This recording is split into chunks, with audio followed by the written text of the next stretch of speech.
let's jump into NFL high or low. So are the following Week 14 spreads too high or too low? So Thursday Night Football this week, Vikings favored by 3 hosting Pittsburgh. Minnesota just lost to the Lions, and Pittsburgh just beat Baltimore. So is Minnesota favored by too much here, Geoff?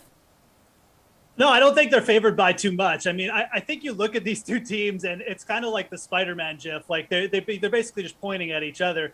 These are teams who just fail to kind of get over that hump in like obvious spots. I mean, Minnesota did it last week. Pittsburgh, getting blown out in a couple games before. Pittsburgh's coming off the emotional big win, though, and I think that's the reason why you're seeing this only at 3. This is basically saying these two teams are exactly equal. If this was on a neutral field, it'd be a pick 'em, but I think you've got to give a slight edge to the Vikings. I mean, I'm no Vikings backer here, but this offense is better than Pittsburgh's. Their defense can certainly pick it up in spots, and I think the metrics kind of say that too.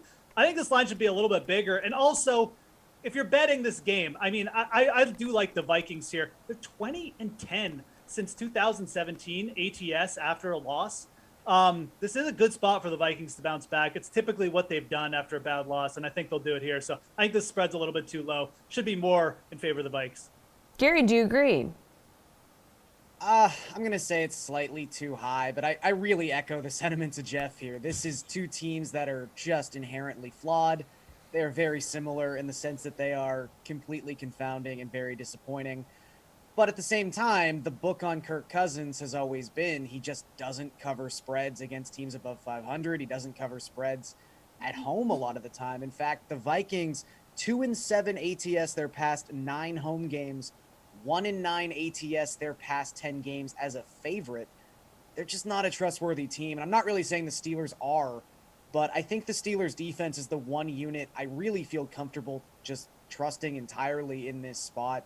You look at the Vikings defense, not only are they 29th against the run, according to DVOA, which really should help the Steelers in what they'd like to do, they also give up a ton of chunk plays in the passing game, the 3rd most 20-plus yard passing plays to opponents so far this season. So we know that Ben can be, what's the nice way of saying it, methodical as he moves down the field. There's a chance they could actually get some chunk plays to Claypool and to Deontay Johnson in this contest. So I'll lean towards the Steelers, but I don't feel great about it. Garion, Washington is on a roll. Winners of 4 straight, hosting Dallas in a big divisional game on Sunday. Dallas is a 4-point favorite. Do you think that's too high or too low? I think it's too low. I think the thing we have to notice about Dallas is that they are basically the best against the spread team in football this season. They've been especially fantastic on the road. They are 5-1 ATS in road games. So if you just kind of line these two teams up, I think Dallas should be able to just score some points, and I don't think Washington will be able to keep up. Washington's actually moved the ball pretty well so far this season. They are averaging the 8th most yards per drive in the NFL. However, they are only 20th in points per drive, and the reason for that is they are only averaging 4.11 points per red zone trip. That is dead last in the NFL. This team can just not score in those high leverage opportunities. And we've really seen that with the way some of these scores have looked recently. I just can't trust Tyler Heineke and the rest of this Washington team to put up points and keep pace with Dak Prescott, especially considering this Cowboys offense is, as close to healthy as we've seen it in a long time. I know there's some concerns, obviously, with Zeke, but a Zeke injury might actually be good for Dallas because Tony Pollard's just a better player. All right, Geoff, what do we think? Should Dallas be favored by more here? Kind of a good last point by Gary. And I actually think that Dallas, I think this line is actually a little bit too big. Like, I think you need to give Washington a little bit of respect here.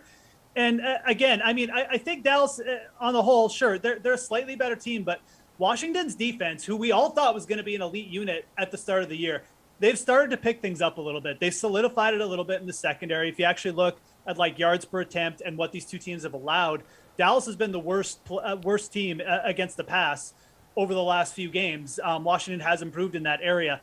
And again, I think people forget, like, Mike McCarthy is still the coach of the Cowboys.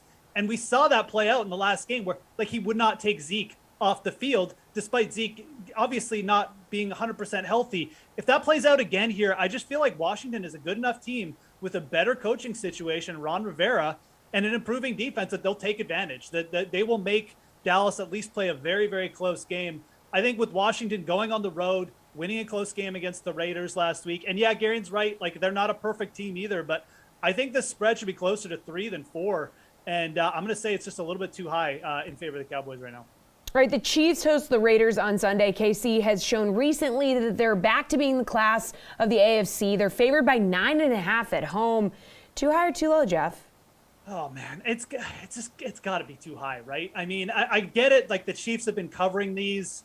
They're kind of just doing it, and they're like, well, now the offense is going to start playing better. They're going to be beating people by 50 points. But when is that going to happen? I mean, and also like this defense. I don't know. Is it a little bit of smoke and mirrors? Like they played Teddy Bridgewater last week. Did they really have to do that much? I don't know. I feel like KC is still really kind of having trouble just getting it all together. And the Raiders here back against the wall.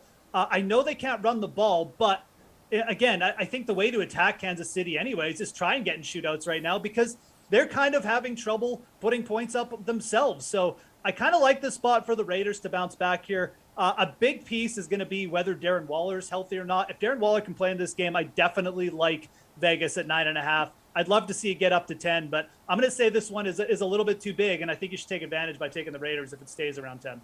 Garion, do you agree 9.5 just too high? Yeah. You could have made a lot of money the last couple of years just blindly betting against the Chiefs to cover spreads. They have only covered 3 of their last 13 home games. They've only covered 7 of their last 23 games overall. And as Geoff mentioned, 2 of those covers have been their last 2 games. But those haven't been dominating offensive performances. If anything, they've been dominating defensive performances, so much so that they've had to lean on their defense to score points. I don't know. I just really concerned with that game against the Broncos. I mean, all we ever hear about is how great Andy Reid is coming out of the bye. And he is, don't get me wrong.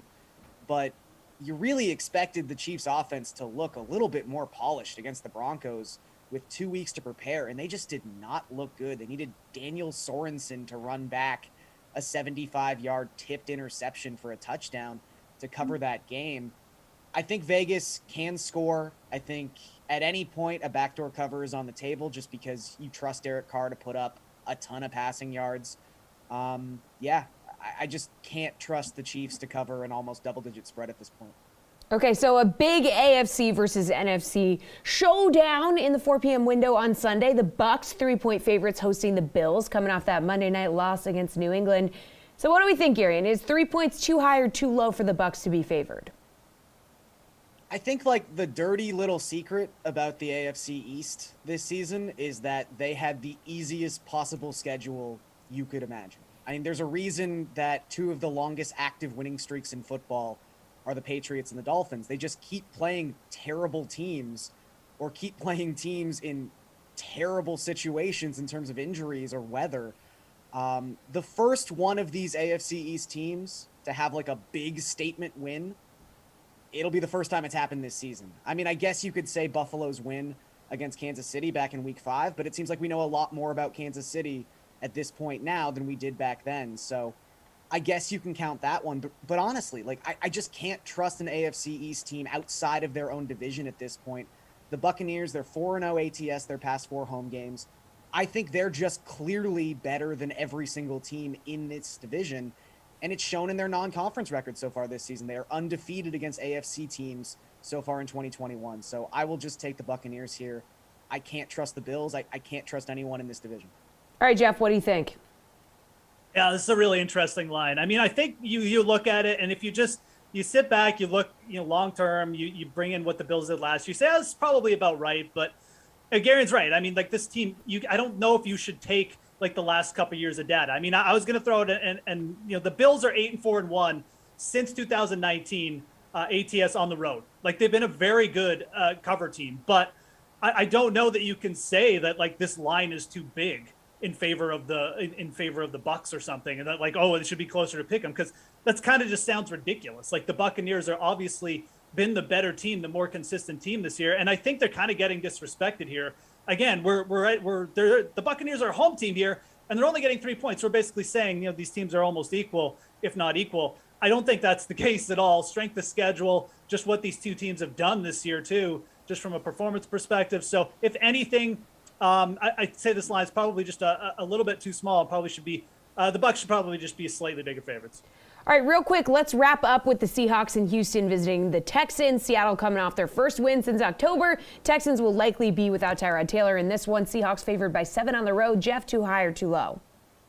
This is way too high. I mean, are you kidding me? You're going to trust the Seattle Seahawks on the road?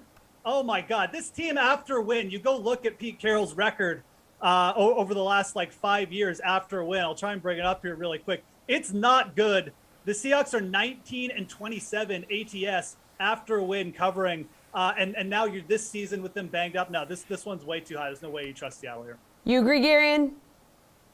I don't like doing it. I wouldn't bet this game because then you might accidentally watch some of it. But I'll say it's too low. I just think you have the Lions, who are a special type of terrible, and then you have the Texans and the Jaguars right slightly above them. I know Seattle's been terrible. I can't give you a good stat as to why they should cover this game, but I just don't think Davis Mills is an NFL quarterback. Seattle's offense looked pretty good against San Francisco. I'll take the Seahawks.